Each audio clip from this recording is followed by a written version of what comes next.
I'm Hayley Ann Solomon, and I am reading Sleeping Beauty from Once Upon a Fairy Time, Classic Tales Revised in Rhyme. And I would, of course, like to thank Proverse Hong Kong for publishing this, and my husband Clive for illustrating it. Author's note: all of the tales have a tiny burst of infused magic. In this case, my ending is slightly nuanced. Spell breaking is achieved through good intention and committed action, not through some random kiss by an unknown stranger.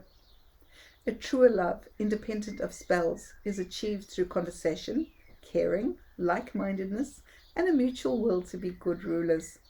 In the traditional story, there is no consequence for the villain. In this case, Maleficent Witch is punished, but not by her victims. She's punished by her own malignant choices, and that is poetic justice. This magnificent illustration of a moody castle in stasis. Right, are we ready? Let's read the story. Sleeping Beauty. In a castle on a wild, windy day, a baby is born. I'm happy to say. Such wide, twinkling eyes, such sparkle, such blinking. I love you to bits, is everyone's thinking. From palace to village, from hilltop to sea, the baby princess is all she should be, not the bakers, the courtiers, the fairies and elves, the pixies on mushrooms, the farmers in dells. What an adorable bundle, soft and so sweet. She enchants with her giggles and her girly soft feet. She never cries much, though she does suck her thumb. She's truly beloved of every one, from her father the king to the queen, her own mum. And though nothing is needed to be a great kid, the fairies bring spells. They just simply did. 7 wishes are granted, 7 wands are full lifted. When magic is done, these grants are all gifted. The first fairy, laughter; the second, beauty; the third, kindness; the fourth, duty; the fifth, friendship; the sixth, who dabbles in dark, who dulls distress. Death by spindle, die, princess. With a voice wicked and wild, with venom and malice, Maleficent booms, there'll be dread in this palace. There is a hush and a shock, a shiver and cry. Maleficent asks, why don't you ask why? Why, trembles the queen, why must she die?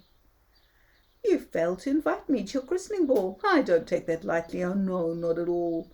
You'll be sorry for sure, but there's naught you can do. She'll die at 16, when the clock hands touch 2. All hearts are now hushed, all hearts are now bled. Maleficent laughs, her spell has been said. Yes, with a rush of wild wand and airy twitch switch, her laughter draws cackles less fairy than witch. Leaving the 7th fairy, wand all aglow, the final fair wish to airy bestow. She can't undo what has already begun, but she can pull a stitch from a spell half undone. With a whispered, oh dear, she lances the drear, drawing mottled mild bile, too vile to just clear, but bottled and stoppered in fairy dew tear, changing this death to 100 long year. So less need to weep neath spell layers deep, no icy death, but ancient deep sleep. Nevertheless, the king and the queen ban spindle and looms. They are taken from attics, removed from all rooms. Just one remains hidden, one quite forbidden, spinning silk without creasing in cycles unceasing. Aurora is a lovely, gentle child, her temperament mild as the sunshine on a perfect spring day. Everyone's friend, though shy, some might say. Humble but bright, a wonderful light, Aurora the dawn, both sun and starlight.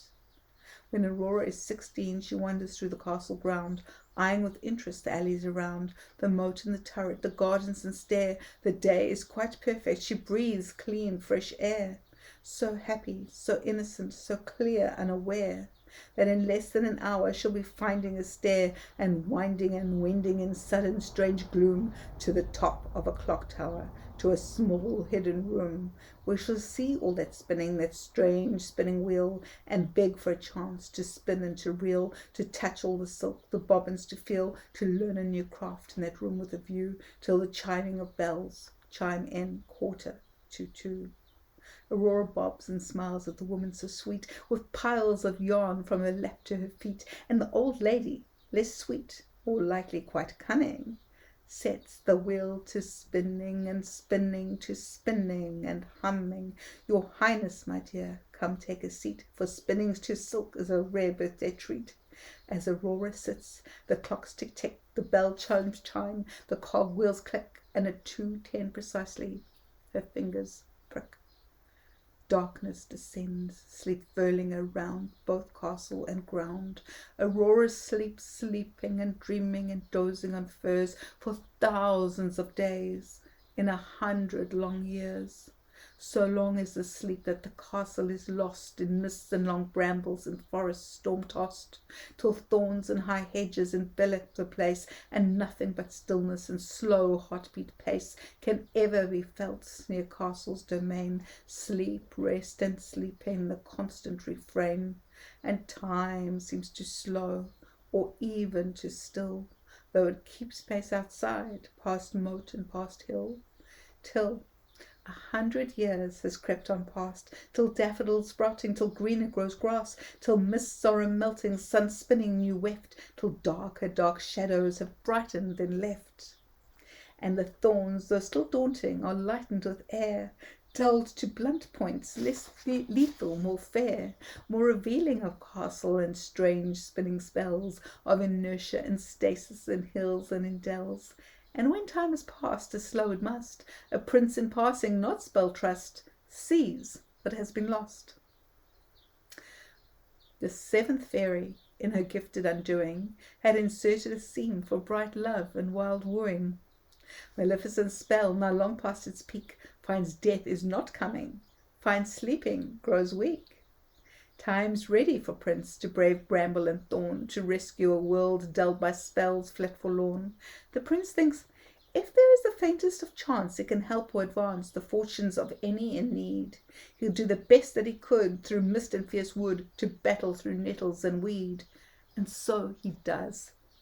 He comes upon castle and still sleeping king. He takes in the courtiers and everything. He opens shutters and curtains. He calls out for certain, stepping into the magic.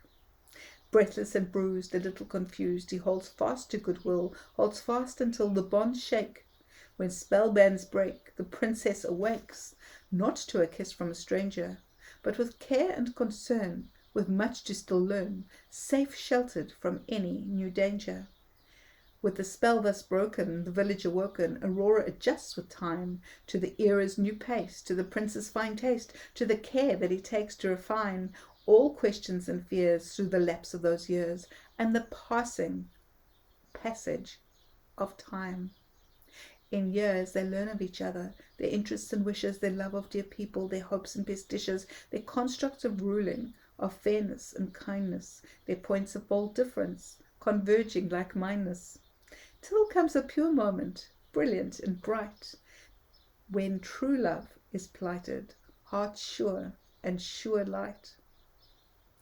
And Maleficent Witch, in a strange twist and twitch, a spell gone quite horribly wrong. Her magic has blistered, quite strangled and twisted, and the witch is now carried along, mishap upon mishap, mumble on stumble, weird-looking spells, unquelled by each mumble. Through enchanted branch brambles she ambles and ambles, she's lost her way and her wand. No one has noticed, no warning's been posted, and all she now hears is bird song. Perhaps she'll learn to pay attention to this loveliness, appreciate twitter and tweet. Perhaps she'll learn to tend to the ferns, making a home of this lonely retreat. I hope so, for she is not returning, no matter her yearning. And they all live happily ever after, merrily, without her.